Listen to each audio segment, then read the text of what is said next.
Hey guys, in this video I have a Nintendo Switch Pro controller clone that I picked up from AliExpress. I reviewed another OUYA styled Pro controller previously, so check it out if you haven't seen it. I picked this one up for about $20. It's an imitation of the real Nintendo one, so I'll do a quick video comparing it to the original Pro controller. I have to say, in terms of looks, it's a pretty good copy. Even the packaging and the box is very similar to the original one. And right now I'm going to do a really quick unboxing, so nothing really special. It's wrapped in like this a foam bag, and here it is. It looks just like it other than the logo itself. So here on the right side you see the original one, and the left is the fake one. And the original has this basically like this logo on the front there, and it's very faint.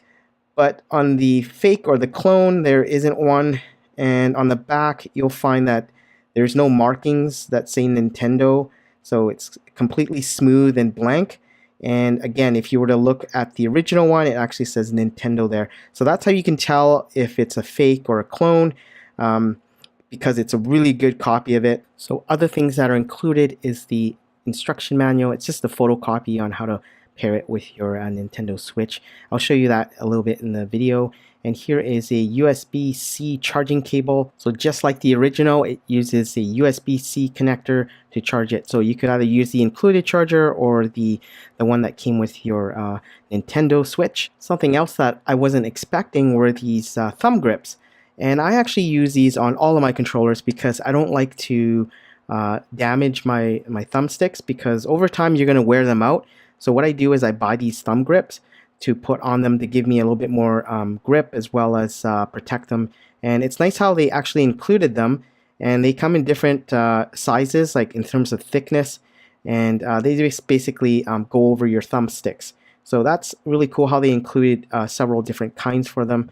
It's a pretty good copy of the original. It has the same shape and the smoked translucent plastic. It can pass off as the real thing pretty easily. To turn it on, hold down the home button for a couple of seconds and you'll see it blink back and forth. I haven't paired it to my Nintendo Switch yet, so it's not going to do anything other than that. But next part of the video, I'll show you how to pair it together. So in terms of weight, it's very similar to the original Pro controller. I can't really tell the difference when I'm holding it. The plastic doesn't feel cheap at all. It's very smooth, and it's got the same kind of texture as the original Pro controller as well.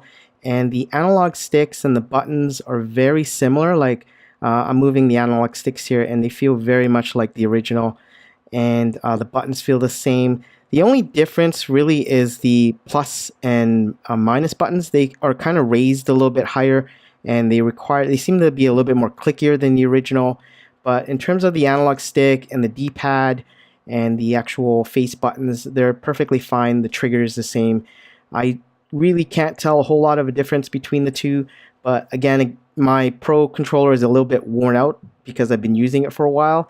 So it's kind of hard to compare them. I don't really have a brand new Pro controller to compare with this brand new clone. So you can sort of see through the plastic, and this is the battery. This is a 3.7 volt, 1300 milliamp hour battery. And when it comes to these third-party controllers, the batteries just aren't as good as the original. So I would imagine that this wouldn't last as long as, say, the original Pro controller. But that's always expected considering how much less you're paying. So now I'm going to show you how to pair it with your Nintendo Switch. Go to Controllers, change grip order, and then what you want to do is hold down the home button on the face of the controller here, and just hold it down for about 5 seconds, I think, until the lights start blinking really quick back and forth. So it's something like that. And then after a few seconds, it should pair with your Nintendo Switch. It should take anywhere from 10 to 20 seconds before it actually pairs with your Nintendo Switch. And that should be it. Once you see the icon on your screen, the light will remain steady on the controller, and you can just hit B, and you should be able to navigate around the home screen. So now I'm going to test out Breath of the Wild, and I like to test out the analog controls with the bow and arrow, and when I'm aiming it, it's actually pretty smooth. So compared to some of the other Pro controllers that I've tried out that were clones, they weren't very smooth or accurate, but this one is actually pretty good. So now I'm going to test out Mario Kart, and it does have rumble and motion controls, as well. However, it is missing the NFC function, so if you want to scan amiibos with this thing, it won't work. But Rumble and the motion controls works perfectly fine for Mario Kart, so you're not missing out on that. And most third-party like clones won't have the NFC reader anyways, but Rumble and motion controls are usually included. So is this better than the real Pro Controller? Probably not. However, for the $20 or $25 I paid for it, it's really good value. A real Pro Controller will probably run you about $70, but you can easily buy 3 of these clones for about the same amount of money with shipping included. So if money's a bit tight and you're willing to sacrifice a bit of performance, these aren't a bad choice at all. Also, if you or your friends or your kids tend to break expensive things, it's not a bad idea to get like these inexpensive clones to mash with. Because of the popularity of the Nintendo Switch, there are so many options for third-party controllers now. If you don't want to spend a lot of money, this one is actually a pretty good option. I'll leave links to the item in the description. And as always, comment, like, share, or subscribe, and I will see you in the next video.